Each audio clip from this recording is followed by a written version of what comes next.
has to push into that fourth base if he wants to break Byul. Now there's too many spines out, and that's the route he's going to go for. Great location, though. Oh, nice abduct so far, killing the Immortals. Not that big of a deal, though. Against the Broodlords, those Immortals aren't going to do much anyways. And now aggressing up a little bit more, but it looks like Duckdeok will have to back up from here. Roaches will be spotted out into third base and promptly killed. But yeah, I mean, Byul is in a situation where he has to reset his entire composition. That's a tough position to be in overall, but he's got an alarming amount of Broodlords, and he's looking for a super cost-efficient fight. But the question is, Mike, can he actually instigate a cost-efficient fight? Can he track down the army well enough? I almost feel like he absolutely needs infestors out on the map to do something like that. Else, Duckdeok is always going to just circumvent a big army. Yeah, and we see Duckdeok transitioning into the double Stargate now. I think he's going to throw down that Fleet Beacon as soon as these Stargates are up and go for that Tempest tech. And once he gets the Tempest out, it's going to be a little more difficult to use the Broodlords. You still can use them, contrary to what some people think. If you just make a lot of Corruptors and a lot of Broodlords, they can't target down the Broodlords that quickly with only a couple Tempests. But it's going to be a lot more difficult. And it's going to be tough for him to do something before those Tempests get out. Although he does have a lot of Broodlords and a lot of Queens with him as well. Oh, we might have an engagement brewing in the middle of the map. No, Broodlord's going to back up from here. They might get caught off guard. No. Okay, they're just going to move around each other. Blink Stalker's getting into the fifth base over in the bottom left-hand corner and will be able to promptly take this out. So a lot of trades, but we could definitely say Duckdeok in a much better position. And this is perfect from Duckdeok. Just playing Byul's game from earlier, juking around, doing this pressure on both sides of the map to buy time for the Tempest transition he's doing. Yep. And, I mean, Byul isn't going to be in that bad of a spot once the Tempest come out. He is adding more and more Corruptors on now, which is what you need. And I would actually favor Byul's army against Duckdeok's, even after a couple of Tempests get on the field. Oh, Stalkers will be getting into the third base as well now. Fourth base was taken out. And things aren't looking good for Byul, I would say. Just these constant Stalker attacks are keeping him busy. He's never able to amass the army to actually engage his opponent. Corruptor is getting over here, blinks away. Yeah, I think Byul should have relocated some of the Spine Crawlers he built defensively to defend these expansions from the harassed Duckdeok. I just don't think he anticipated Duckdeok moving around and hitting him at both sides of the map this much. Yeah. Well, Tempests are out on the field right now.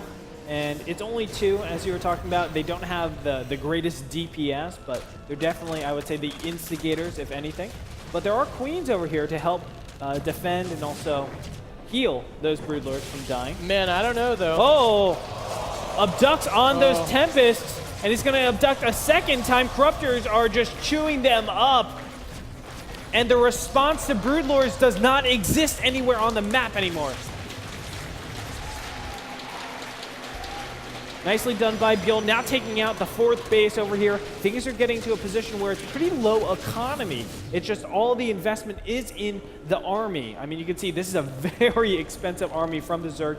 9,000, 6,000, that's 15,000 Man, I don't resources. think Duckdeok has what he needs to defend against this composition. Sure, he has some Tempests coming out, but he doesn't have that many, and his ground army isn't going to do too much. Byul's whole army is pretty much in the air, with the exception of a few Hydras.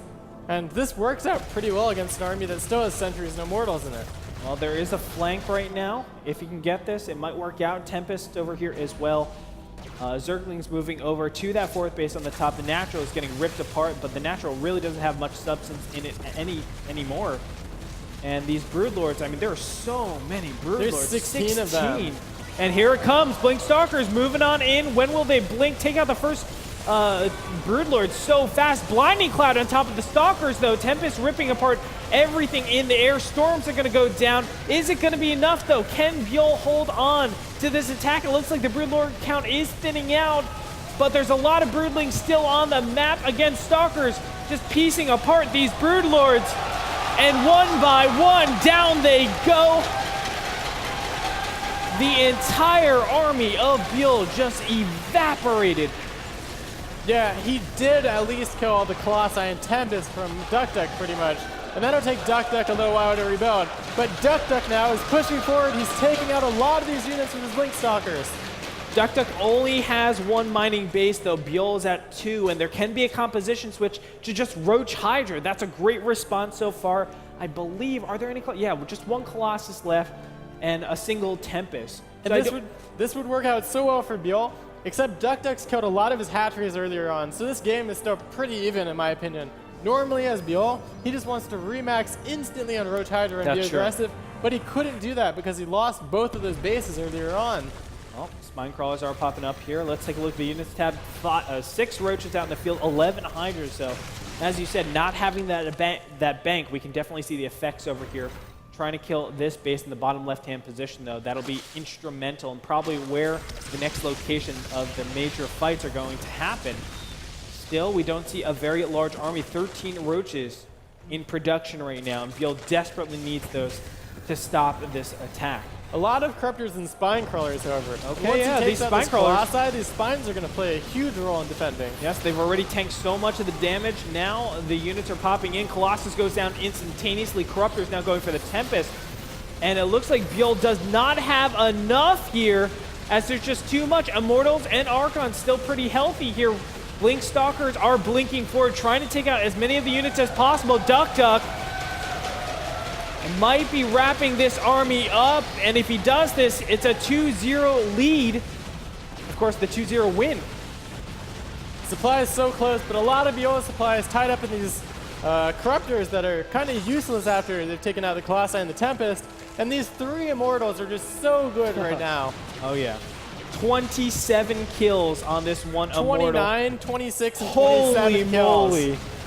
Just incredible so far. And these aren't Zerglin kills either, Greetor. These are Hydralisk and Roaches that they've killed off. Yeah, and Spine Crawlers, and there it is, just pushing in a little bit further. Byul has absolutely nothing. Duckdeok moving in for the kill, as he knows he has the game in the bag. Drones getting pulled off the line from the third base, but it's not going to be enough. There's just no units out here for Byul at all. Corruptors swing on top, but they can't do anything at all. They're just fodder.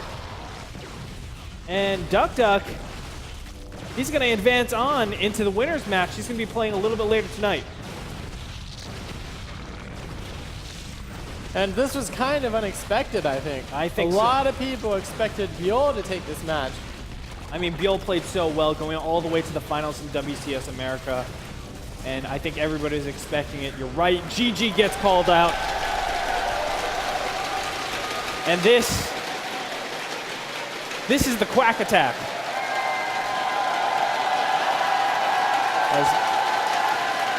Absolutely incredible. Duckdeok, give it to him. He's played so well.